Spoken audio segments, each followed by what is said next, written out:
विसरू नको तू मला ह्या मालिकेच्या आजच्या भागामध्ये आपण पाहतो की इकडे आता सारिकाने आत्महत्या करण्याचा जो काही प्रयत्न केलेला असतो त्यानंतर आता मग मात्र इकडे ताबडतोब लगेचच सूर्या तिला दवाखान्यामध्ये घेऊन आलेला असतो. आता सूर्याने तिला तिथे आणताच लगेच आता तिथे वैदेहीची नजर पडते. वैदेही ताबडतोब पुढे सरसावते आणि या या या पटकन आत या असं म्हणत आता ती सारिकाला सूर्याला आतमध्ये आणायला सांगते. तिथे आणल्याच्या नंतर आता वैदेही म्हणते, एक काम करा, तुम्ही तिला तिथे बेडवरती ठेवा. त्याबरोबर लगेचच सूर्या सारिकाला तिच्या सांगण्याप्रमाणे बेडवरती ठेवतो. आता लगेच सारिका हिच्याजवळ पटकन आता इकडे लगेचच वैदेही बसते आणि वैदेही तिला उठवण्याचा प्रयत्न करू लागते. सारिका, सारिका, सारिका डोळे उघड, सारिका माझ्याकडे बघ, सारिका. पण सारिका बघत नसते. त्यावेळी इकडे मामा आणि इकडे सूर्यासुद्धा प्रयत्न करत असतात सारिकाला उठवण्याचे. मामा पटकन ओरडतो, अहो करा ना तुम्ही काहीतरी पटकन. त्यावेळी मग लगेचच आता वैदेही म्हणते, हो हो प्रयत्न सुरूच आहेत आमचे.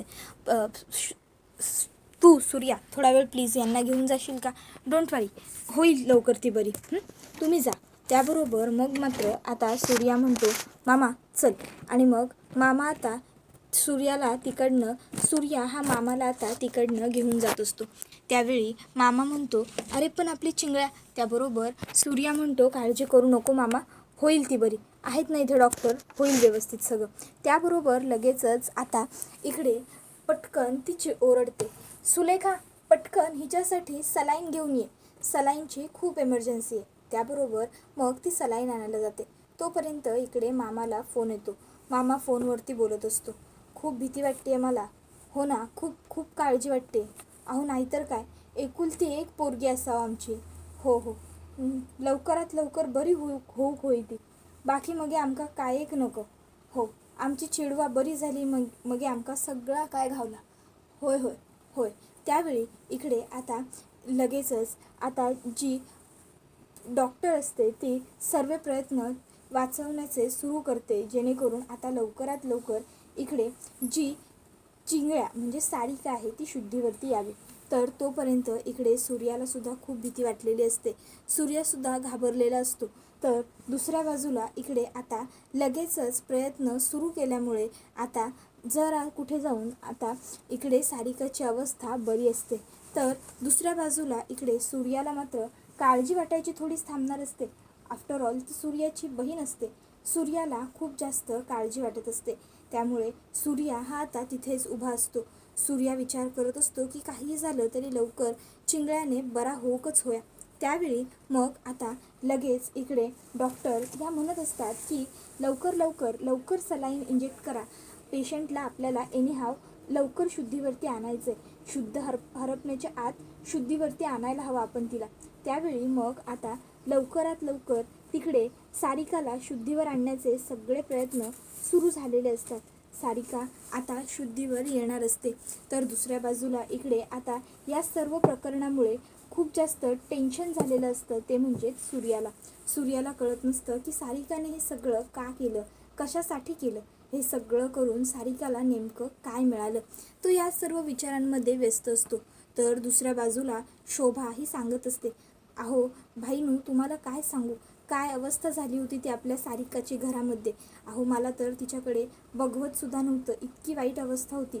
अहो खूप खूप म्हणजे खूप रक्त गेलं हो आपल्या पोरीचं, अगदी रक्ताच्या थारोळ्यात पडली होती. तर दुसऱ्या बाजूला इकडे आता कॉटन वगैरे व्यवस्थित सारिकाच्या हाताला बांधून तिच्या हाताचं सगळं रक्त थांबवून तिला रक्ताची पिशवी चढवून त्याचबरोबर मग सगळं व्यवस्थित करून आता तिकडनं ताबडतोब लगेचच वैदेही बाजूला होते. तर दुसऱ्या बाजूला इकडे आता लगेच शोभा म्हणते, आपल्या इकडे चिंगळीला काही होणार तर. त्यावेळी लगेचच आता पटकन वच्छी बोलते, काही होणार नाही माझ्या चेडवाला, माझा चेडू एकदम व्यवस्थित घरी येताला, लक्षात ठेवा समद्यांनी. त्याबरोबर मग मात्र सगळेजण गप्प बसतात. तर भाई म्हणत असतात की ह्या आजकालच्या पोरांचं ना माका काही कळणारच नाही म्हणजे यांना थोडासा काय वाटला की ही लोक एवढं मोठं निर्णय घेऊन मोकळी होतं. पण ही लोक निर्णय घेतात पण त्यावेळी आवशी बापसाचा कित्येक विचार नाही करत. त्यांका हे कित्या नाही कळणार की त्यांच्या आवशी बापाशीचा काय होईल त्यांच्या मागे. त्यांच्या आवशी बापाशी कोण समजवताला, त्यांच्या आवशी बापाशी कोण बघताला. प्रत्येक वेळी ही पोरा ह्यांचा विचार करतात, ह्यांका जे वाटतं तसं वागतात ते करतात. पण मागे आऊस बापू शिल्लक राहतात त्याचा काय. त्यावेळी मग मात्र आता इकडे भाई लगेचच हात जोडतात आणि चिंगळ्याला बरं वाटावं ह्यासाठी प्रार्थना करू लागतात. तर दुसऱ्या बाजूला आता इकडे येऊन सांगितलेलं असतं वैदेहीने की आता ती बरी आहे, तिला काहीही धोका नाही आहे. त्यावेळी मग मात्र सूर्या हा आता तिचा हात धरतो आणि तो हात कपाळाला लावतो आणि म्हणत असतो, डॉक्टर मॅडम खरंच थँक्यू सो मच. तुम्ही आज अगदी देवासारख्या धावून आलाय वेळेवरती. आज तुम्ही नसतात तर. त्यावेळी मग आता लगेचच इकडे वैदेही म्हणू लागते की डोंट वरी, एवढं काही झालेलं नाही आहे, ती एकदम व्यवस्थित आहे. ॲक्च्युली म्हणजे तुम्ही वेळेवर तिला दवाखान्यात आणली, दॅट्स वाय सगळं काही व्यवस्थित होऊ शकलं. त्यावेळी सूर्या म्हणतो, चिंगळ्याना येडी असा. त्याबरोबर मग इकडे लगेचच आता सूर्याला आता वैदेही म्हणते, आता जर तुला जाऊन तिच्याजवळ बसायचं असेल तर तू बसू शकतोस, फक्त ती बेशुद्ध आहे याची थोडीशी काळजी घेशील. लवकरच तशी शुद्धीवरती सुद्धा येईल ती, काळजी करण्यासारखं काही नाही आहे. त्यावेळी हे ऐकून सूर्याला बरं वाटतं. मग सूर्या विचार करतो की चला आपण जाऊन चिंगळ्याजवळ थांबायला पाहिजे. त्याबरोबर मग वैदेही ही सूर्याला म्हणते, काळजी करू नको खरंच. त्यावेळी मग सूर्या आता तिकडनं तिच्याजवळ जातो. त्यानंतर आता सूर्या जाऊन तिथे बसतो आणि चिंगळ्याला म्हणत असतो, काय गे भावाक ब्लॅकमेल करूक जमता. मग मनामध्ये काय सुरू असता ह्या नाही सांगता येईना. का नाही बोललीस गो माझ्याबरोबर चिंगळ्या एकदा. आणि मग आता तो म्हणत असतो, लवकर उठ आता, लवकर बरी हो.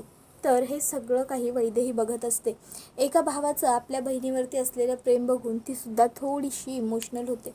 तर त्याचवेळी आता त्या ठिकाणी सुलेखा येते आणि सुलेखा वैदेहीला म्हणते, वैदेही गो मी आपल्या मॅडमना सांगितलं या, परांजपे मॅडम ठीक आहे म्हणल्यात. त्यावर वैदेही म्हणते, बरं ठीक आहे. त्याबरोबर मग सुलेखा तिकडनं निघून जाते.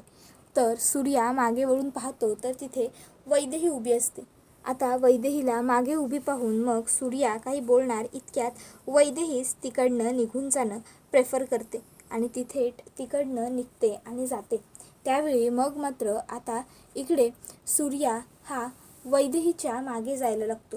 तो सिस्टरना सांगतो, सिस्टर इथे जरासं लक्ष द्या हा.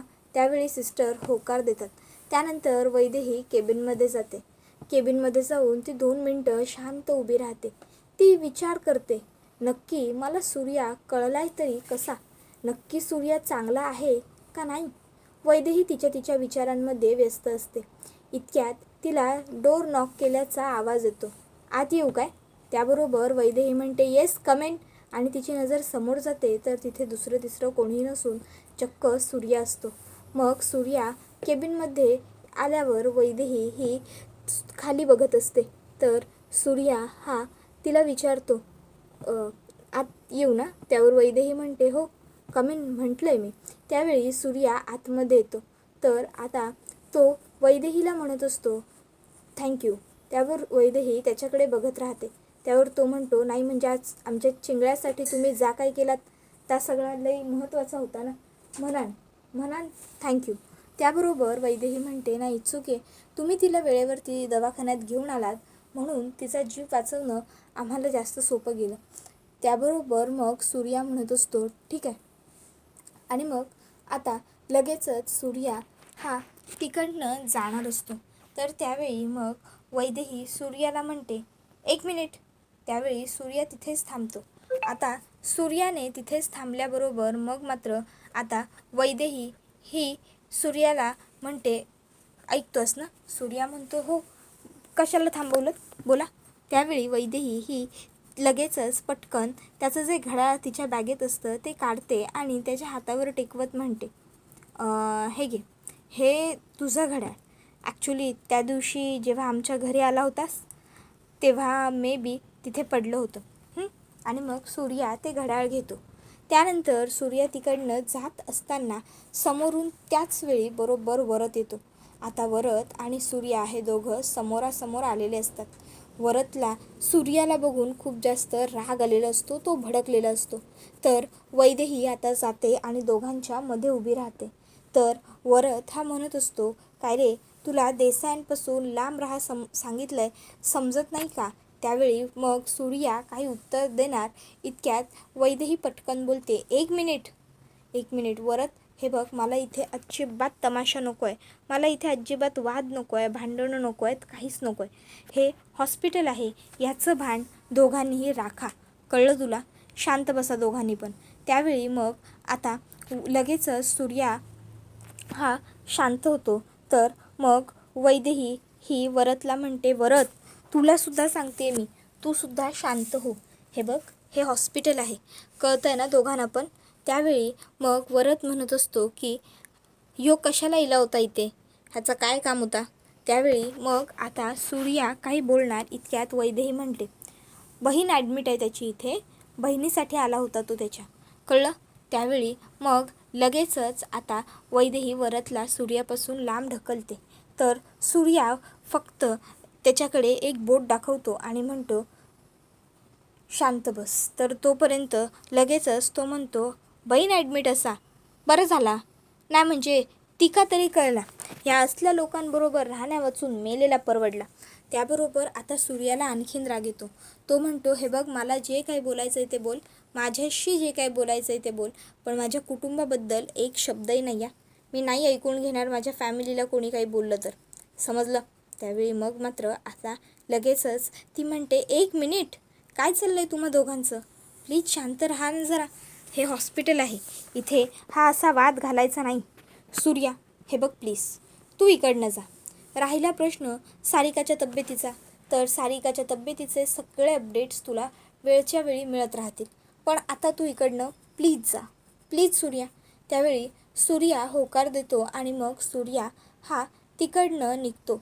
त्यावेळी लगेचच आता वरद हा वैदेहीकडे बघतो. तर दुसऱ्या बाजूला इकडे आता जी वच्छी आता पाणी सोडत असता गणपती बाप्पाच्या मूर्तीवरती.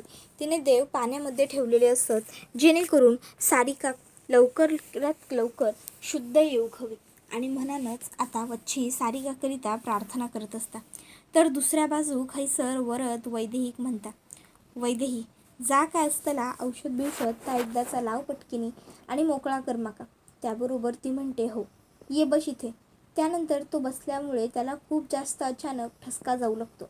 त्यावेळी ताबडतोब वैदेही त्याला पाणी देते. तर दुसऱ्या बाजू खैसर वच्छी म्हणत असता, माझा चेडू असाता, माझ्या चेडवा काय एक नाही होऊचा. ही बसली आहे ना इथे, मगे आपण किती काळजी करूची. आई, आज तुझे हात खाली घे, आज काय पण कर, अगदी काय पण माझ्या चेडवाक वाचव गे आई. आज माझ्या चेडवाक सगळ्यात जास्त गरज असा आहे तुझी, माझ्या चेडवाक वाचव आहे, माझ्या चेडवाक वाचव. आणि मग आता इतक्यात मामाचा फोन भाईंच्या फोनवर येतात आणि भाई म्हणतात, काय, बरं चालते. आणि मग हे भाई आता वच्छीक सांगतात, अगो, त्याबरोबर वच्छी म्हणता, बोला. तसे लगेचच आता ते सांगू लागतात की आपली चिंगळ्या शुद्धीवर इली. मेवण्यानींचा फोन होता आणि मेवणे म्हणाले की चिंगळ्याक काय एक झालेला नाही, हा सगळा धोका टळला. चल, मी ड्रायव्हर का गाडी काढूक सांगते, आपण दोघं पहिले जाऊन तिका भेटून येऊ. त्याबरोबर लगेचच आता ती म्हणते, नाही, तुम्ही जाऊन येवा तिका भेटून, मी हयच थांबते. त्यावर मग आता बाबा म्हणतात, गो ही काय रागवण्याची चिडण्याची वेळ असा काय, अगो आपला पोर असाता, आपला चेडू, मी घरी इल्यावर तिच्याशी बोलेन, तिका समजवेन, सगळं करेन, पण घरी इल्यावर आता पुरता तुम्ही माझा ऐका, आता तुम्ही जावा चिंगळ्याक भेटू. त्याबरोबर ते होकार देतात आणि चिंगळ्याक भेटूक जातात. त्याबरोबर मामीसुद्धा आता तिच्या कामाक लागतात.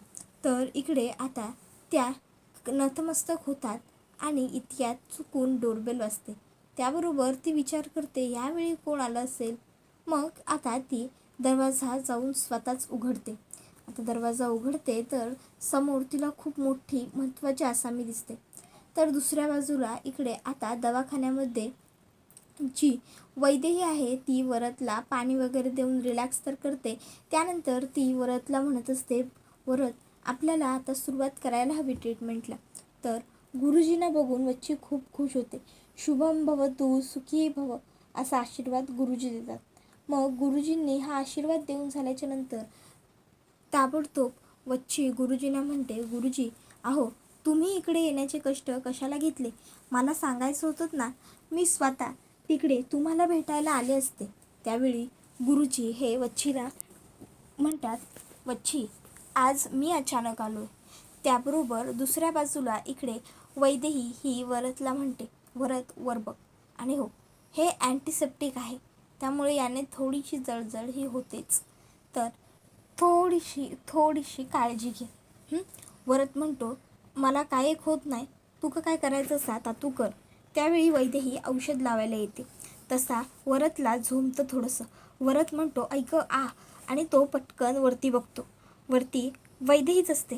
मग काय, वैदेही लगेचच आता वरदला म्हणते, मी म्हटलं होतं ना थोडंसं झोंबेल म्हणून, डोंट वरी, फार त्रास नाही होणार. आणि मग वैदेही वरदला ते औषध लावत असते. तर त्यावेळी आता इकडे वरद जो असतो त्याला मात्र आता वैदेहीत हरवून जायला झालेलं असतं. तो वैदेहीमध्ये नक्षीकांत बुडतो. वैदेहीकडे एकटक बघत पाहतो. वैदेहीचं मात्र याच्याकडे लक्ष नसतं. वैदेही ही दवाखान्यातून पाणी घेत असते आणि वरदला देऊ करत असते. तर त्यावेळी वरद एकटक वैदेहीकडेच बघत असतो. वैदेही म्हणजे कशी बोलते, काय करते, कशी राहते, हे सगळं तो बघत असतो. त्यावेळी मग आता ते करून झाल्याच्या नंतर मग वैदेही लगेचच तिच्या नॉर्मल लुकवर आली. ती लगेच आता वरदला म्हणाली, वरद आता तू येऊ शकतोस, आता एवढं काही नाही आहे. हो, महत्त्वाचं म्हणजे उन्हात जाणं थोडंसं टाळ, उन्हात गेलास तर लवकर बरं नाही वाटणार. त्यावेळी वरद विचारतो, झालं पण? त्यावर ती म्हणते, हो झालं, आता एकदम ठीकठाक आहेस तू, फक्त जखमांची थोडी काळजी घ्यावी लागणार आहे आपल्याला. त्यावेळी वरद हा होकार देतो. त्याबरोबर मग वैदेही ही जाते आणि पुन्हा तिच्या खुर्चीमध्ये बसते.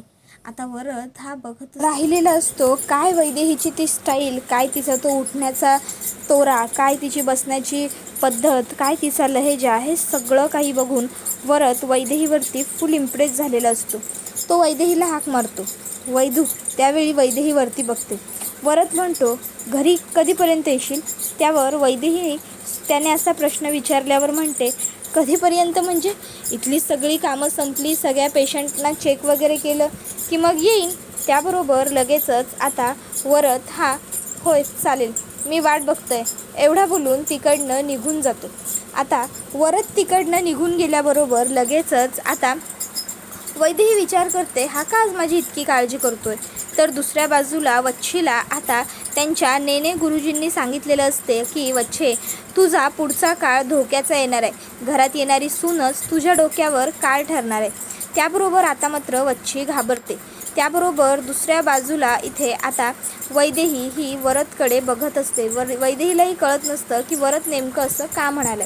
त्यानंतर मग आता इकडे जी वैदेही असते ती तिचं काम करत असताना तिकडे भाई येतात. भाई वैदेहीला मिठाई देत म्हणतात, आमच्या चिंगळ्याला काजू कतली खूप आवडते ना, म्हणून आणले, हे घ्या डॉक्टर मॅडम. त्याबरोबर आता ते स्वतःच्या हाताने तिला काजू कतली देत असतात आणि त्याचवेळी आता तिकडे वरद येतो. आता मग मात्र वैदेहीला टेन्शन येतं. तर आता लगेचच इकडे सूर्या विचार करतो की काहीही झालं तरी वैदेहीला, म्हणजे वैदेही ही देसाईंची मुलगी आहे हे कळता कामा नये भाईंना. त्याबरोबर नेने गुरुजी म्हणतात, तुझी सूनच तुझ्या सर्व या सत्तेवरती काळ ठरणार आहे. ज्या दिवशी सूर्या पोरगी लग्न करून घरात घेऊन येणार त्या दिवशीच तुझी सगळी सत्ता उलथापालथ होणार असं समजून जा. त्यावर मग मात्र आता इकडे वच्छीलासुद्धा टेन्शन येतं आणि हा व्हिडिओ इथेच संपतो. व्हिडिओ आवडला असेल तर व्हिडिओला लाईक करा, चॅनलवर नवीन असाल तर चॅनलला सबस्क्राईब करा आणि बेल आयकॉन आठवणीने प्रेस करा, जेणेकरून तुम्हाला पुढच्या प्रत्येक व्हिडिओचं नोटिफिकेशन मिळत जाईल आणि सर्व व्हिडिओंचा आनंद हा अगदी उत्तम पद्धतीने घेता येईल. चला तर मग प्रेक्षकांनो, आजच्या पुरतं इथेच थांबूया. पुढचा व्हिडिओ येईपर्यंत या व्हिडिओचा आनंद घेत राहा. तुम्हाला विसरू नको तू मला ही मालिका कशी वाटते हे आम्हाला कमेंटमध्ये नक्कीच सांगा. पुढचा व्हिडिओ येईपर्यंत टाटा, बाय बाय, धन्यवाद, take care all of you.